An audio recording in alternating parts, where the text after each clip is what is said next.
15절, 16절. 그런즉 너희가 어떻게 행할지를 자세히 주의하여 지혜 없는 자 같이 하지 말고 오직 지혜 있는 자 같이 하여 세월을 아끼라. 때가 악하니라. 아멘. 할렐루야. 하나님께서 우리 사지구 헌신 예배를 또 헌신을 기쁘게 받아주시기를 바랍니다. 장로님한테 설교 제목을 때를 사라 이렇게 5장 16절을 넣은 줄 알았는데 제가 세미나를 하다가 5장 15절을 쳤나 봐요. 그래서 15절을 읽었는데 오늘 제목은 5장 16절. 우리 성경에는 세월을 아끼라, 때가 악하니라 이렇게 되어 있고, 또 다른 성경에는 기회를 사라, 때가 악하기 때문이다 이렇게 되어 있고, 원어에는 카이로스, 하나님의 때를 사라. 왜냐하면 뒤에도 때, 날들이 악하기 때문이다. 이렇게 똑같은 때인데 때를 사라. 왜냐하면 때들이 악하기 때문이다. 이것이 성경 원어대로 번역하면 그렇게 되어 있습니다. 예수님의 십자가 사역을 이제 구약의 여러 제사를 통해서 예수님의 십자가 사역을 우리에게 설명을 하는데, 구약의 여러 제사 중에는 번제도 있고 또 화목제도 있고 속죄제도 있고 속건제도 있고 또 번제도 있고, 그 외에도 뭐 거제, 제사의 종류에 따라서 많은 제사들이 있지만, 이제 이런 많은 제사들은 예수 그리스도의 십자가의 죽음의 의미를 우리에게 설명해 주는 것이고, 의미만을 설명해 주는 것이 아니라 그 의미에 따라서 십자가의 은혜를 받은 사람들이 어떻게 살아야 될 것인가를 우리에게 보여주시는 그런 제사들입니다. 그 중에 대표적인 몇 가지가 있는데, 예수님은 하나님과 우리 사이에 화목의 제물이 되셨다. 그래서 예수님으로 말미암아 하나님과 원수되었던 우리, 그래서 하나님의 진노의 대상이었는데 예수님의 십자가의 피 때문에 이제 우리를 진노의 대상이 아니라 사랑과 긍휼의 대상으로 이제 바꾸어 주셔서 하나님과 우리가 예수님의 십자가 때문에 화목하게 되었습니다. 화목. 이 화목은 성전에서 이루어지는 그런 개념입니다. 이 화목함을 받은 사람들은 이제 세상에 나가서 어떤 삶을 살아야 되느냐 하면 용서의 삶을 살아야 합니다. 용서의 삶. 왜냐하면 하나님과 원수되었던 우리를 십자가를 통해서 이제 하나님과 연합하고 하나 될 수 있게 해주셨고, 뿐만 아니라 이방인과 유대인도 하나가 되게 하신 하나님께서 이제 성도들을 이제 하나가 될 수 있도록, 그게 화목제물의 중요한 의미입니다.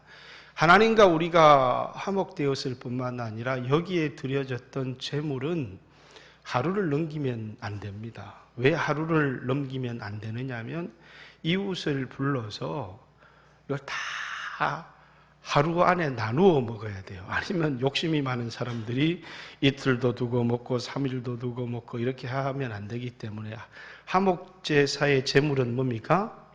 이웃들과 다 나누어 먹도록 이렇게 했습니다. 다시 말해서 하나님과 우리만의 화목이 아니라 이 은혜를 받은 사람들은 이 세상에서 평화를 만들어 가는 사람이 돼야 되고, 이웃을 진정으로 용서하는 사람이 돼야 되고, 그래서 여러분들은 이제 십자가가 하나 원수되었던 나에게 하나님이 용서를 주시고 은혜를 주신다, 이렇게만 생각하는 것이 아니라 이 은혜를 받은 자의 합당한 삶이 뭔가를 고민해야 되는데, 오늘은 많은 사람들이 하나님과 원수되었던 나에게 은혜를 주었다 이렇게 말하면서 이 은혜를 받은 합당한 삶을 강조하지를 않습니다.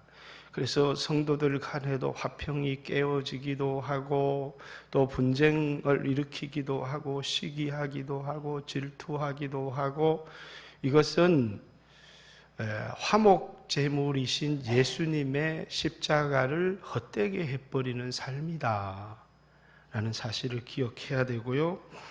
또 예수님은 화목의 제물이 되셨을 뿐만 아니라 하나님과 우리 사이에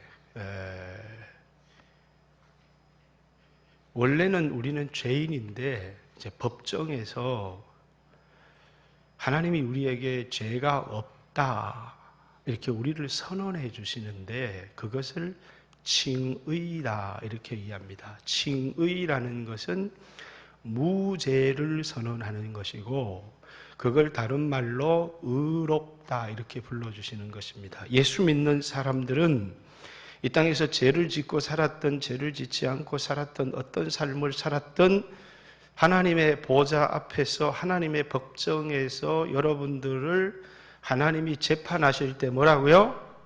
무죄 이렇게 여러분을 선언하신다는 거예요. 그걸 뭐라고요? 의롭다함을 받는다. 칭의라고 하는 것은 의롭지 않지만 의롭다고 칭하여 준다 해서 칭의 이렇게 얘기를 합니다. 예수님의 십자가의 사역으로 말미암아 여러분들은 의롭다고, 그래서 믿음으로, 예수를 믿음으로 우리가 의롭다함을 받았다. 그것은 우리가 하나님의 재판장에 섰을 때 하나님께서 우리를 향해서 무죄를 선언하시고 여러분을 의롭다고 불러주시는 것입니다. 이 은혜를 받은 사람은 어떤 삶을 살아야 될까? 이 세상에서 정죄하는 삶을 살아서는 안 된다는 것입니다. 그리스도 예수 안에 있는 자에게는 결코 정죄함이 없나니 생명의 성령의 법이 죄와 사망의 법에서 우리를 해방했기 때문이다 이렇게 얘기를 하고, 누가 우리를 정죄하리요? 우리를 위해서 죽으셨다가 부활하신 이는 그리스도 예수시니 누가 우리를 고발할 수 있겠느냐? 우리를 의롭다고 예수님이 선언하셨는데 누가 우리를 고발할 수 있겠느냐? 여러분들도 죄를 지었지만 하나님이 의롭다 이렇게 선언해 주시는데, 교회 안에 넘어지고 죄 짓는 사람들을 향해서 여러분들이 정죄하고 손가락질 할 수 있느냐? 이렇게 묻는 것입니다. 왜? 하나님이 의롭다고 하셨는데 도대체 너희가 누구기에 예수님이 핏값 주고 사고 의롭다고 선언하고 선포한 그를 죄인이라고 정죄할 수 있겠느냐? 이렇게. 그래서 예수 믿는 사람의 삶에는 정죄가 있어서는 안 돼요. 다른 사람을 정죄하거나 비판하거나 이렇게 하지 말라라고. 그래서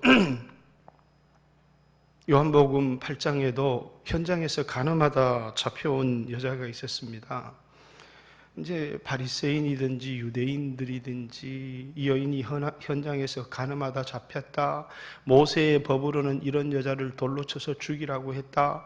당신은 어떻게 하겠느냐? 이렇게 예수님을 향해서, 예수님이 바닥에 글을 썼어요. 그 글이 뭔지는 모르지만 그 옆에서 정죄하던 사람의 죄를 쓴 게 아닌가 이렇게 사람들은 생각합니다. 다 찔림을 받고 떠났습니다. 예수님이 너를 정죄하는 자가 있느냐 이렇게 묻습니다.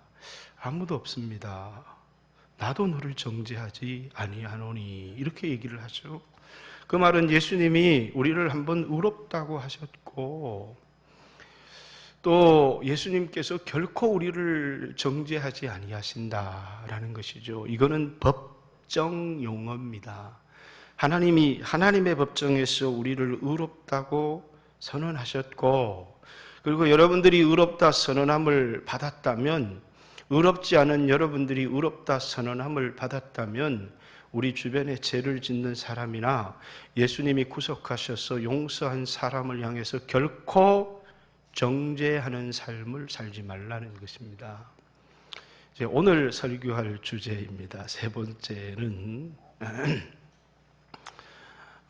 예수님께서 여러분과 저를 핏값을 주고 사셨다라고 하는 사다, 또 우리를 피로 사서 하나님께 드리시고 라고 하는 이제 시장에서 거래하는 용어로 예수님의 이제 십자가의 사역을 설명하고 있습니다. 그것을 이제 속죄의 제사 또는 속량하다 이렇게 얘기를 하는데, 예수님의 십자가의 사역을 우리를 피로 속량하셨다 이렇게 얘기를 하고, 이것을 이제 애매한 한국말로 번역하기를 구속했다.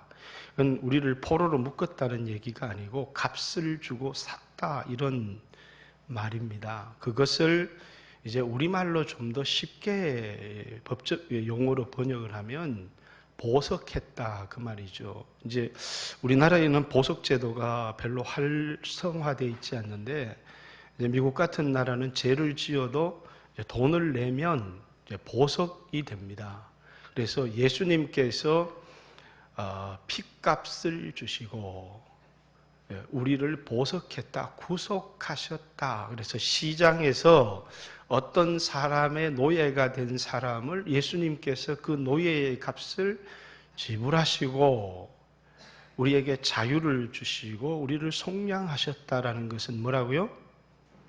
이제 예수님께서 대가를 지불하셨다는 거예요. 우리를 구원하시기 위해서. 그래서 이 사다라고 하는 단어를 생각할 때마다 예수님 우리를 사셨구나 이렇게 그냥 넘어가면 되는 게 아니고, 예수님이 우리를 속량하실 때 또는 구속하실 때 예수님이 뭘 치르셨다는 거예요? 값을 치르셨고, 또 예수님께서 희생을 치르셨다 라는 사다는 동사라는 말은 그냥 뭐 값을 주고 샀다 이렇게 일반적으로 생각하는 게 아니라 우리를 구원하시고 우리에게 자유를 주시기 위하여서 예수님이 값을 지불하셨는데, 그 값이 자신의 목숨값, 피를 주시고 죄에서 우리를 속량하셨다라는 것입니다. 그러면 예수님이 우리를 구속하시기 위해서 핏값을 지불하시고 우리를 사셨다면 우리는 어떤 삶을 살아야 될까라는 것입니다. 우리 사다는 것은 성경에 굉장히 많이 나와 있는 동사 중에 하나입니다. 예수님이 피로 우리를 사셨다는 이야기는 많은 곳에 나와 있습니다. 이제 사도행전 20장에 핏값 주고 사신 교회 이렇게 얘기를 하는데, 우리는 성도 한 사람 한 사람을 이렇게 볼 때 얼마짜리지 이렇게 생각할 때 연봉 5천만 원짜리구나, 연봉 1억짜리구나 이렇게 세상적인 기준으로 사람의 가치를 평가할 때가 있습니다. 그러나 여러분, 교회에 나온 성도들은 그의 옷차림이 어떠하든지 그의 삶이 어떠하든지 예수님 짤이구나 이렇게 봐야 합니다. 왜냐하면 예수님께서 뭘 주고요? 자신의 목숨을 주고 핏값 주고 사셨기 때문에 그 사람은 예수님만큼이나 귀하고 소중한 존재로 보는 것이, 이게 이제 교회 성도들이 또 다른 성도들을 마땅히 봐야 되는 시각인데, 저런 사람이 시험을 당하든 시험을 당하지 않든 나랑 상관이 없다 이렇게 생각하는 것은 너무나 세상적인 시각으로 사람을 바라보는 것이라는 거예요. 그래서 교회는 한 영혼 한 영혼을 바라볼 때 어떤 그 사람의 소유나 신분이나 학벌이나 또 젊음이나 이런 것을 바라보지 말고 이 사람이 예수님이 피로 사신 사람이다 라고 바라보는 순간에 그 사람은 우리에게 굉장히 소중한 사람이 되는데, 우리는 간혹씩 한 해를 살아오면서 우리의 잘못된 행동이나 또 다른 사람을 멸시하거나 시기하거나 이런 삶을 통해서 예수님이 핏값 주고 사신 형제를 실족하게 할 때가 있습니다. 그래서 성경에는 뭐라고요? 형제 하나를 실족하느니 차라리 연자 맷돌을 목에 메고 바다에 빠띄우는 것이 낫다. 그만큼 그것이 뭐라고요? 중대한 범죄다라는 사실을 우리에게 일러주고 있는 그런 말씀입니다. 그래서 나도 예수님이 핏값 주고 사신 사람이고 또 저 사람도 예수님이 핏값 엄청난 대가, 하나님의 아들이 목숨이라고 하는 대가를 지불하고 산 사람이다. 요한계시록 5장 한두 구절만 한번 찾아보겠습니다. 요한계시록 5장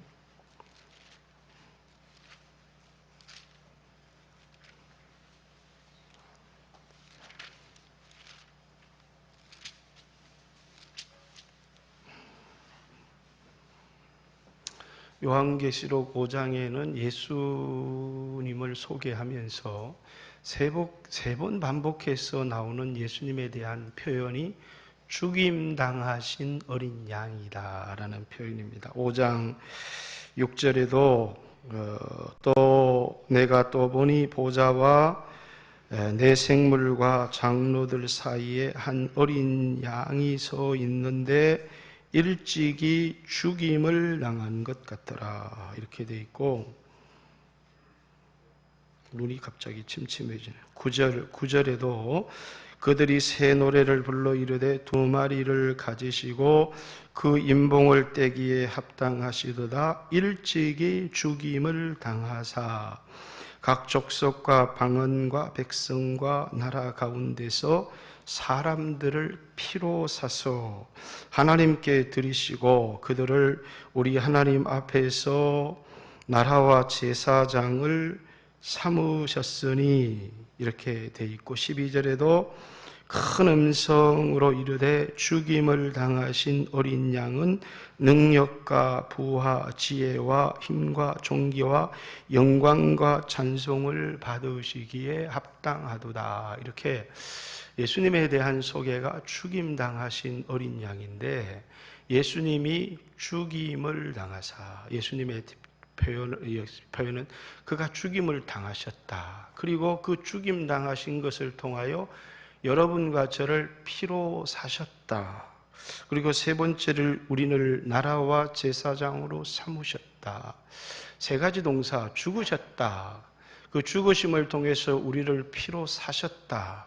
그리고 우리를 나라와 제사장으로 삼으셨다. 이렇게 세 가지 동사를 통해서 우리에게 얘기하는데 여기 중간에 있는 이제 우리를 피로 샀다 이렇게 얘기를 하죠. 그래서 여러분과 저는 예수님이 핏값을 주고 사신 오늘 내 행위가 어떠하든 내 삶이 어떠하든지 그분이 핏값을 주고 죄의 노예가 되고 마귀의 노예가 된 우리를 사서 그래서 우리를 자유를 주셨을 뿐만 아니라 넘어서서 우리를 하나님 나라와 하나님 나라의 백성을 삼으셨을 뿐만 아니라 하나님 나라의 제사장을 삼으셨다. 이렇게 얘기를 합니다.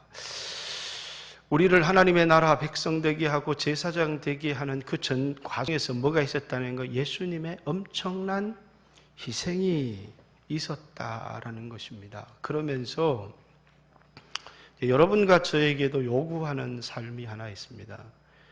뭐 하라는 거예요? 우리도 사라는 거예요. 여러분 크리스마스 때 뭘 사고 싶습니까? 그런데 마태복음에 보면 제자도를 이야기를 하면서 밭에 감추인 보화를 발견했습니다. 기뻐하며 돌아가서 자기 소유를 다 팔아 그 밭을 샀느니라 이렇게 얘기를 합니다.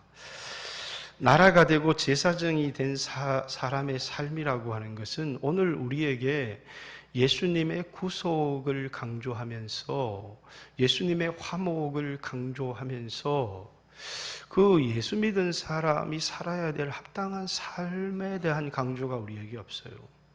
하나님과 화목하게 되었는데 그 화목함을 입은 사람이 마땅히 형제와 화목하고 용서하는, 각각 중심으로 형제와 자매를 용서하는 삶이 우리에게 있어야 이게 내가 용서받은 하나님과 화목하게 된 사람이라고 볼 수 있는 것이고, 뿐만 아니라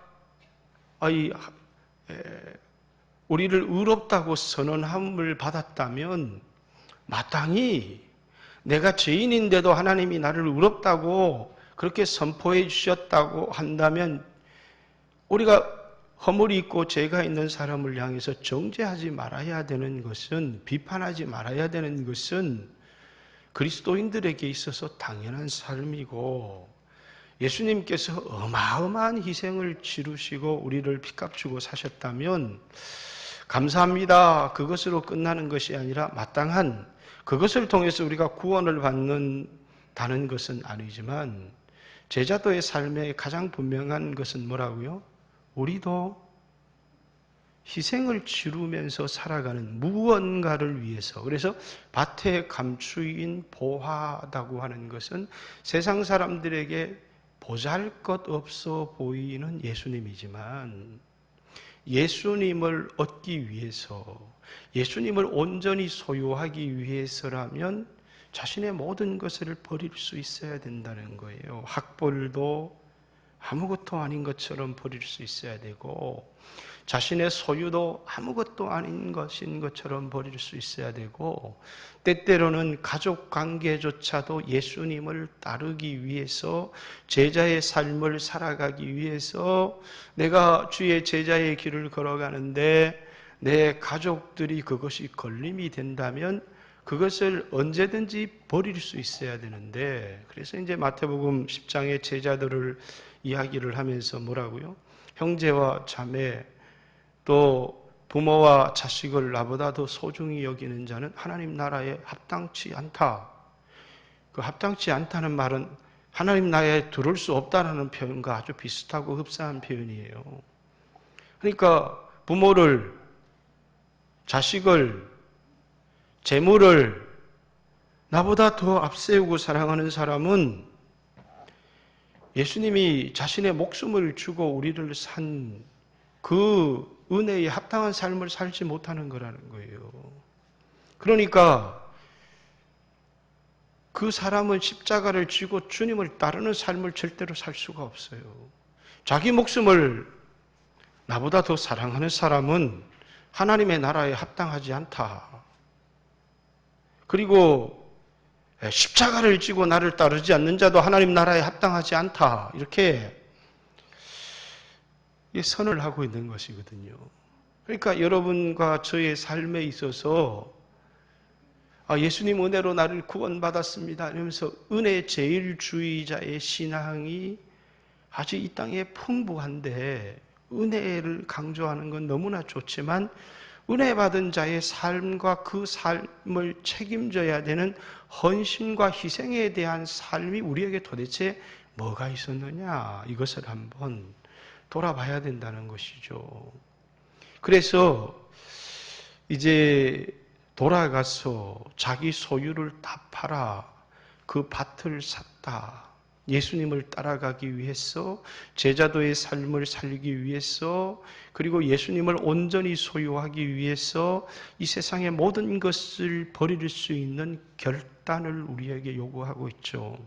그렇지 않으면 절대로 제자가 될 수가 없고 예수님을 이 세상에 따라가는 삶을 살 수가 없다는 거예요. 그래서 헌신하십시오. 제자도의 삶을 사십시오. 그럼 첫째 경제적인 핑계대고, 두 번째 시간적인 핑계대고, 세 번째 가족 핑계대고, 우리 삶 가운데 이런 게 굉장히 많죠. 다 우상이라는 거예요. 그 우상은 결코 복을 받지를 못해요. 이유가 뭐냐? 그것 때문에 예수님 못 따라가는 거거든요. 그거 없어지면 예수님 따라갈 수 있는 거거든요. 그래서 광야도 오고 어려움도 오는 것이거든요. 그래서 우리는 계속해서 그냥 십자가의 은혜만 받아도 감사합니다. 그것도 중요하지만 성경은 그것만을 요구하고 있는 것이 아니고, 용서받았다면 용서하는 삶을 우리에게 요구하고 있고, 그래서 너희가 중심으로 형제를 사랑하지 아니한다면, 중심으로 형제를 요구하지 아니한다면 나도 너를 용서하지 않겠다라고 하는 하나님의 선언이 거기 들어있는 것입니다. 주기도문 가운데도 내가 나에게 죄를 지은 사람을 용서한 것 같이 내 죄를 용서해 주십시오라고 기도하도록 예수님은 우리에게 가르치고 있고요. 비판하지 말라, 정죄하지 말라. 네가 대접을 받고자 하는 대로 남을 대접해라. 다시 말해서 네가 형제와 자매에게 대접을 하는 그대로 하나님께서 나에게 대접을 해주시겠다라고 분명히 선언하고 있거든요. 근데 우리는 하나님으로부터 엄청난 대접을 받기를 원하면서 형제 자매를 용서하지 아니하고 정죄하고 비판한다면 그러면서 우리는 예수님의 십자가의 피로 나는 정죄함을 받지 않을 것이고 뿐만 아니라 나는 누구에게도 비판과 누구에게도 용서를 받을 수 있는 사람이라고 말하면서 나는 다른 사람을 용서하고 있지 않다면 분명히 그런 구절이 있어요. 그러면 남에게 대접을 받고자 하는 대로 남을 대접해라 라고 하는 이 구절은 어떻게 되겠어요? 중심으로 형제와 자매를 용서하지 아니하면 나도 너에게 그렇게 하겠다라고 하는 이 말씀은 우리가 어떻게 이해해야 되겠느냐는 것이죠. 그렇듯이 우리는 예수님의 십자가의 죽음을 통해서 우리에게 온 칭의라고 하는 혜택, 또 예수님의 십자가의 죽음으로 말미암아 우리에게 주어진 구속이라고 하는 혜택, 화목이라고 하는 이 놀라운 은혜의 혜택을 받았다면 거기에 합당한 삶이 우리에게 요구하고 있는데 그게 뭐냐면 오늘 본문에 사라고 돼 있다는 거예요. 밭을 사라. 극히 값진 진주를 사라. 그 가치를 알아보는 사람만 예수님이 어떤 분인지를 알아보고 예수를 위한 삶의 가치를 아는 사람만 모든 것을 팔아서 그걸 살 수 있고 예수님을 따라가는 삶을 살아갈 수 있다는 것이죠. 그런데 오늘 우리들은 뭡니까? 우리는 끊임없이 내가 헌신하지 못하는 이유를 끊임없이 얘기를 합니다. 오늘 본문에도 이제 다루고 있는 이야기가 뭘 사라고요? 때를 사라는 거예요. 이 때가 카이로스인데 우리에게는 중요한 기회라는 거예요. 왜? 때들이 얼마 안 남았기 때문이라는 거예요. 주님이 오실 때가 얼마 안 남았고 우리에게 주님이 오실 때가 아니라고 할지라도 우리에게 남겨진 시간들이 그렇게 많이 없기 때문에 아직 그 내년에 하지 뭐, 아직 그 좀 형편이 좋아지면 하지 뭐, 이런 사람들은 기회를 다 흘려버릴 수밖에 없다는 거예요. 그리고 그 기회를 다 잃어버린 사람들이 뭐라고요? 어리석은 사람이라는 거예요. 오직 너희가 지혜가 무엇인지, 그래서 오늘 계시록의 말씀 폈네요. 지혜가 무엇인지 어리석은 자가 되지 말고 지혜 있는 자가 되라고 하면서 세월을 아끼라고 우리에게 얘기를 하고 있습니다. 많은 사람들은 자신의 형편을 얘기하고 자기의 어려운 사정들을 얘기를 하면서 이 시간, 이때, 이 카이로스인데 우리에게 주어진 이 현재의 때는 우리에게 주어진 마지막 기회일 수도 있는데 이것을 돈을 버는 일에 써버린. 우리가 물론 이 땅에서 돈을 벌어야 돼요. 그런데 이것을 가지고 이 기회를 사라, 때를 사라는 이야기는 뭡니까? 오늘 나에게 주어진 시간이 우리에게는 주어진 절대절명의 기회라는 것이고 이것을 카이로스로 표현한 것은 하나님이 나에게 주신 하나님의 때라고 하는 거예요. 그런데 이 때를 뭡니까? 우리는 우리의 인생에 가장 소중한 게 시간이에요. 근데 그 시간을 가지고 어떤 사람은 돈을 벌었습니다. 그러나 내 인생이 다 흘러가 버렸어요. 돈은 남았는데 내 인생에 시간이 없어요. 과연 내 인생의 이 때를 가지고 시간을 가지고 돈으로 바꿀. 그래서 젊은이들은 내가 돈이 있었으면 좋겠다. 좋은 차도 타고 기름진 음식도 먹고 그래서 내가 좀 돈을 벌어서, 그래서 돈을 버는데 시간을 많이 사용했습니다. 그래서 이제 돈 꽤나 벌었어요. 이제 60이 되고 70이 돼서 돈 꽤나 벌어서 이젠 돈을 좀 써봐야지. 그런데 자기에게 시간이 얼마 남지 않았어요. 여러분, 올 한 해도 손살같이 시간이 지나갔어요. 여러분, 이렇게 늙어가는 게 안 보이시죠? 병 들어가고 죽어가는 게 안 보이시죠? 내가 늙어가는 것은 안 보이고 기회가 사라져가는 것은 안 보이는데 내 눈에 보이는 건 통장의 잔액만 보여요. 어떻게 살아갈지. 그래서 이 세상에 실업자가 되지 않고 돈을 벌어서 어쨌든 통장에 잔고를 쌓아서 노후를 준비해야 되는데 노후를 준비를 해야 되는데 사후는 하나도 준비를 못했어요. 노후는 잠깐인데 사후는 영원한데 통장에 잔액은 보이는데 늙어가는 자신의 몸, 얼마 기회가 남지 않은 자신의 시간들은 보이지 않는 것이에요. 그래서 에베소 기자는 그렇게 어리석으냐? 그렇게 미련하냐? 네 인생의 시간이, 네 인생이 시간으로 구성되어 있는데 그 시간이 흘러갔는데 오늘 현재가 흘러가면 다시는 돌아오지 않는데 아니 그 시간을 잃어버리느냐? 그 기회를 흘려보내겠느냐? 그래서 세월을 아끼라는 표현으로 우리 성경에는 되어 있지만은 그러면 아껴서 일하라는 얘기가 아니고 현재가 하나님이 나에게 주신 기회의 때라는 것이에요. 그래서 이 때를 뭡니까? 사라는 이야기는 이 때를 복음 전하고 사명을 감당하기 위해서 이 때를 하나님께 드릴 줄 알라는 것입니다. 우리가 예수님을 얻기 위해서 밭을 팔았어. 자신의 모든 소유를 다 팔았어. 예수님을 사는 것처럼 여러분 이 때를 사기 위해서는 우리에게 희생이 필요하다는 것이죠. 때를 놓쳐버리면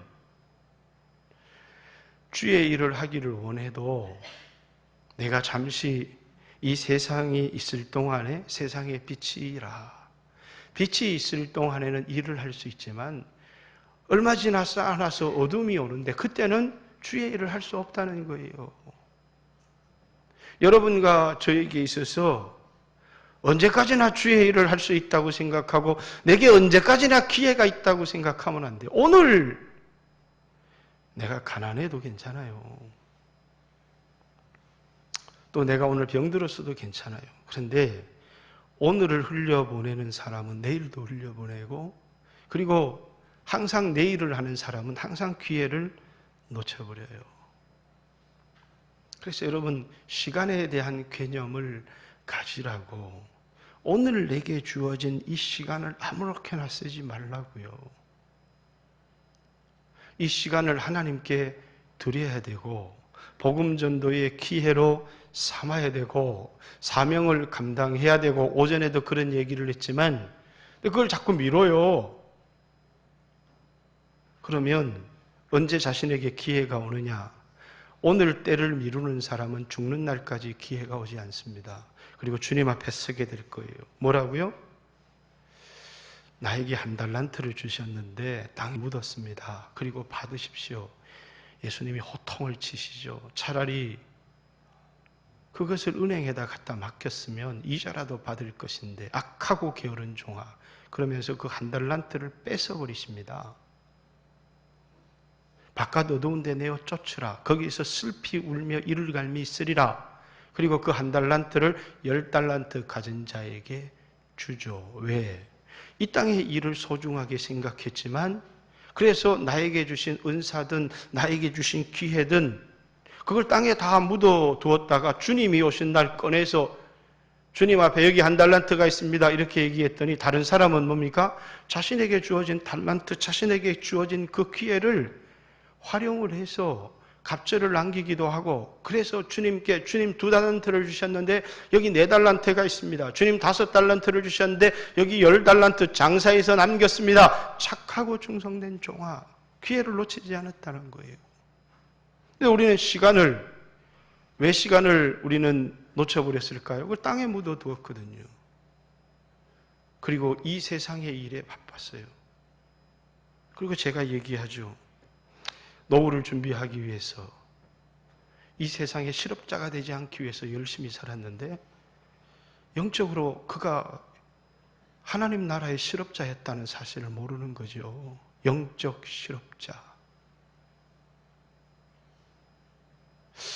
여러분, 나는 어떤 사명을 감당하고 있습니까? 나에게 주신 때는, 그래서 사실 이번 학생들, 청년들 데리고 양화진 가고, 부모님들이 이거 들으면 깜짝 놀랄지 모르는데 왜 데리고 가는 줄 아세요? 선교사 콜링 하려고 데려갑니다. 충격이죠. 내 아들 선교사 되면 어떡하나? 깜짝 놀랄 사람들이 있을지 몰라요. 왜 데려가는 줄 아세요? 저는 제가 젊은 날 고민해 봤습니다. 한 번밖에 없는 인생을 어떻게 살아갈까? 돈을 많이 벌어서 부자로 살아가는 것에 대한 부러움도 있지만 이 땅에 거지처럼 한 인생을 살아도 후회가 없겠다. 내 인생을 하나님께 드릴 수 있다면. 물론 시간이 조금씩 지나다 보니까 좀 변질도 됩니다. 그렇지만 젊은 날 하나님 앞에 기도했던 거, 주님, 내게 절대적인 빈 곳만 없다면 나는 주의 일을 하겠습니다. 주님이 먹을 것, 마실 것, 입을 것 염려하지 말고 맡겨라. 그리고 주의 일을 해라. 때때로 염려도 들고 어떻게 살까? 지금도 뭡니까? 이 노후를 어떻게 살아야 되나? 준비를 하나도 되지 않아. 그런 염려가 제게 전혀 없다는 이야기는 결코 아닙니다. 그러나 그것에 매여서 오늘의 시간을 세상 일에 허비할 수는 없다는 것이죠. 오늘 여러분은 어떻습니까? 혹시 내가 영적인 실업자는 아닌지, 때를 놓치며 살아가는, 세상 사람들이 볼 때는 너무나도 현명한 사람이고 이 세상의 삶을 잘 준비한 사람의 삶일지 모르지만 하나님이 보실 때는 영적인 실업자요, 악하고 게으른 종이요, 주님이 피값 주고 사셔서, 그래서 너도 네 인생의 그 시간들을 가지고 살아. 예수 그리스도라고 하는 보배를 사고 내게 주어진 그 기회를 가지고 복음을 위하여 살 수 있도록 오늘의 시간을 사라고. 그 말은 오늘 내게 주어진 시간을 육신의 정욕, 안목의 정욕, 이생의 자랑, 먹을 것, 마실 것, 입을 것에 대한 염려에 매여서 살아갈 수도 있다는 거예요. 그래서 여러분, 염려에 매인 사람은 주의 일을 할 수가 없습니다. 왜? 주님은 공급자시거든요. 주님 내 필요를 공급해 주신다라고 하는 믿음. 공중의 새를 봐라, 들의 백합화를 봐라. 그걸 하나님이 먹이시고 입히시지 않느냐? 너희는 이것들보다 얼마나 귀하냐? 그리고 우리들의 기도가 부자 되게 해주세요. 100년치 먹을 양식을 주세요. 아마 여러분 가지고 있는 아파트 팔면 100년치 먹을지도 모르겠어요. 그러나 성경은 하루의 양식만을 위해서 기도하라고 해요. 우리에게 일용할 양식을 주십시오. 그리고 수없는 사람들이 염려에 매여서 내일을 걱정해서 오늘 우울해요. 오늘 우울증에 빠진 사람들이 교회 안에 너무 많아요. 이유가 뭐냐면 전부 다 염려예요. 내일 일은 내일 염려할 것이요, 한날의 괴로움은 그날이 족하니라. 그러면서 뭐라고요? 주의 일을 하라고 하는데 내일 걸 오늘 앞당겨서 염려. 내일 내가 어떻게 먹고 살지? 목사님 너무 현실적이지 않잖아요. 내일이 어떻게 될지 너무나 알지 못하는데. 근데 주님은 뭐라고요? 주님을 믿으라고 해요. 우리의 믿음이 여기에 있어요. 여러분, 선교사들은 대책 없이 가잖아요. 두 벌에 옷도 가지지 말고 주머니도 차지 말고 하물며 어떤 사람에게 지팡이조차도 들지 마라. 주님이 말씀하십니다. 그리고 어느 동네에 가든지 한 집을 찾아서 그 집에서 축복을 빌어라. 하나님께서 공급해 주신다는 거예요. 이건 꼭 주의 종의 삶이나 선교사의 삶만을 위해서 말씀하신 하나님의 말씀은 아니에요. 이 땅에 내일에 대한 염려를 오늘 앞당겨서 그 염려 때문에 때를 사지 못하는 사람들. 그 사람들에게 뭡니까? 그럼 100년치 먹을 양식이 있으면 염려가 사라지나요? 미국의 카네기가 그랬습니다. 최고 미국의 부자일 때 가진 소유에 만족하십니까? 아니요. 얼마를 가져야 만족하시겠습니까? 조금만 더 있었으면 좋겠다. 여러분 평생에 이제 1억을 가지신 분이 있다고 합시다. 얼마를 만족하시겠습니까? 한 5억만 있으면 만족하겠습니다. 5억을 가진 사람에게 물어보십시오. 여기 5억 좀 가지신 분들이 있죠? 만족하십니까? 10억만 있으면 만족하겠다는. 제가 아는 어떤 분은 돈을 이만큼 있으면 이제 조용한 곳에 들어가서 전원 생활도 하고 살겠다. 그래서 이제 그렇게 들어가 사시죠. 그랬더니 이제는 돈 버는 게 너무 재미있다고. 왜? 만족이 없습니다. 여러분에게 중요한 건 이 땅에 아무리 많은 돈을 쌓아도 그건 여러분의 것이 아닙니다. 여러분이 착각하는 게 있어요. 여러분은 정직이에요. 때를 따라 양식을 나눠줘야 될 정직이지, 주인처럼 곡식을 쌓아놓고 은행에 잔고를 쌓아놓고 그것을 바라보고 흐뭇하고 거기를 의지해서 평안을 누리는 이 세상의 거짓된 평화를 가지고 있는 사람이 아니에요. 우린 죽게 될 것이거든요. 근데 오늘 우리의 이 시간이 중요한 겁니다. 얼마를 남았어요, 나에게? 아니, 하나님께서 70의 은퇴까지를 살 수 있게 해주시고 여러분들에게 80, 때로는 90까지 살게 해주신다고 합시다. 그러면 여러분 80, 90에 기도하는 일은 할 수 있어도 도대체 여러분이 얼마나 활발한 일을 할 수 있겠습니까? 아니, 그 일도 귀해요. 90까지 살아서 주의 일을 한다고 할지라도 도대체 여러분에게 얼마의 시간이 남아 있습니까? 여러분에게 주어진 이 귀한 시간 때를 주님도 자신의 피로 우리를 사셨던 것처럼 우리에게 가지고 있는 이 시간을 통해서 하나님의 일을 사라는 것입니다. 우리는 우리가 가지고 있는 이 시간을 가지고 세상에 돈을 얻는데 우리의 시간, 마땅히 이걸 써야 될 거예요. 그러나 온전히 거기에 온전히 빠져서 우리가 하나님의 일을 사지 않는 거예요. 한 해가 저물어 가고 있습니다.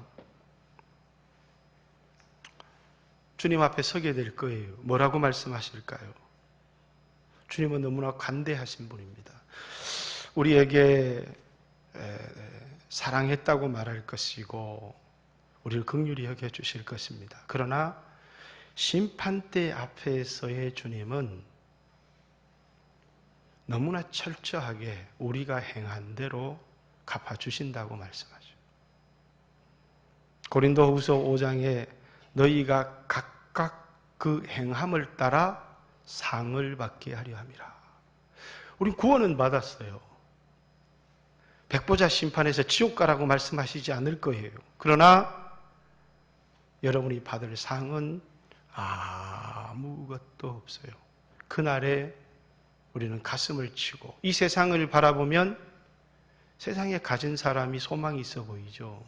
이 세상에 부자가 없어요. 왜? 아무도 자기 것이 아니기 때문이에요. 정직일 뿐인데 그걸 쌓아두었어요.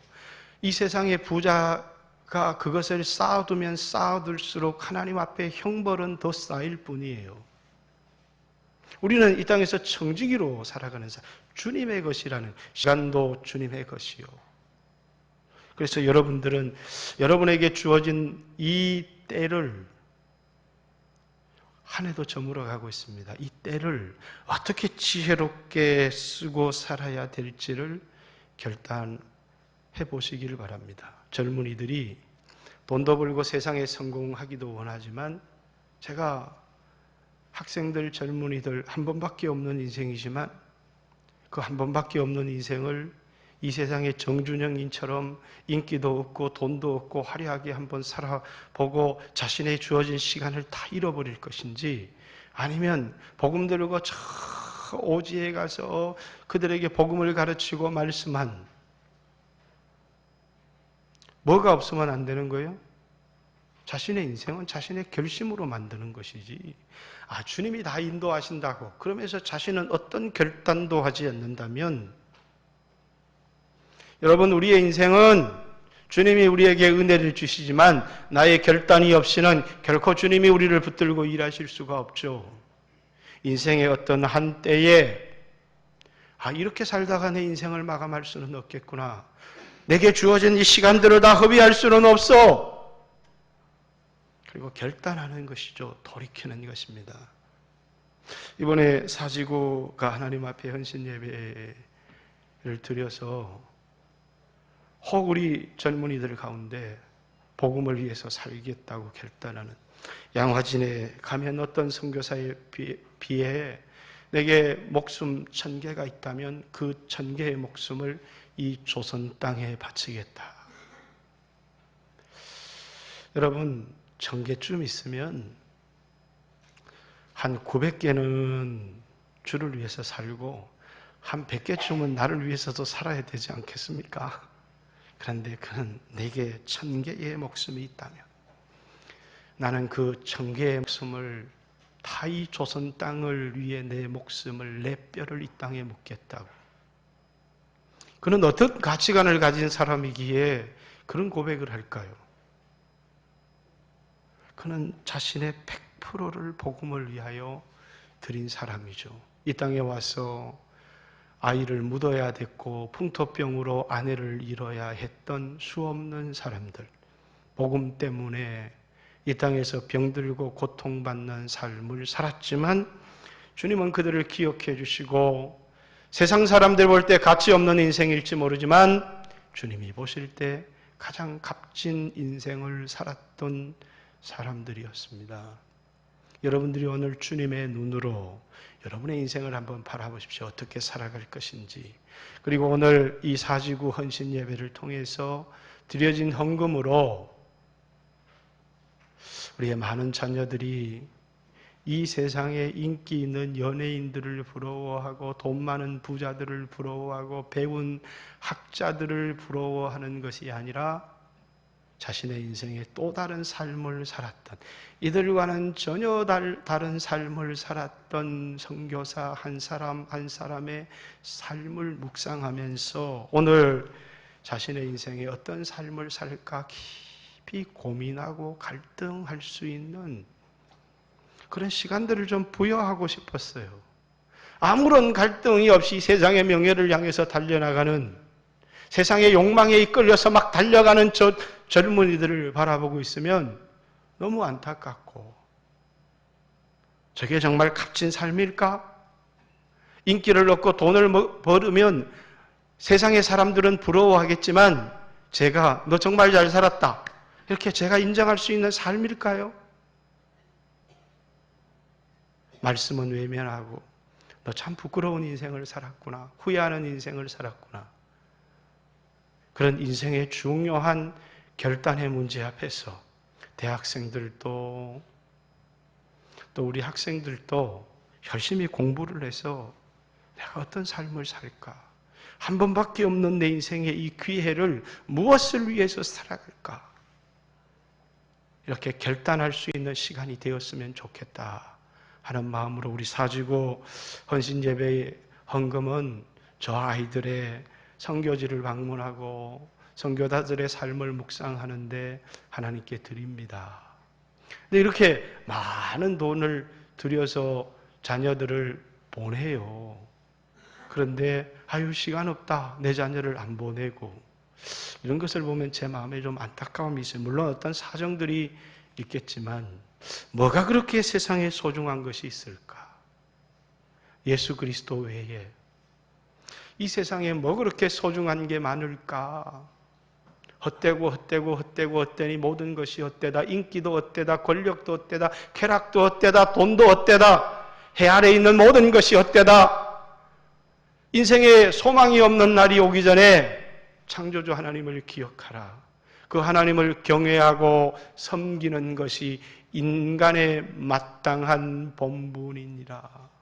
이것이 인생을 향한 지혜자의 말이다. 솔로몬이 전도서를 통해서 우리에게 하신 말씀입니다. 여러분들도 여러분의 삶을 기억했으면 좋겠고, 여러분의 삶을 오늘, 내일 말고요. 오늘 때를 사는 그리고 때가 날들이 약하다 이렇게 되어 있는데 여러분에게 언제나 오늘의 시간이 지속되지 않음을 기억하는 여러분 되시기를 주님의 이름으로 축복합니다. 예수님 감사합니다.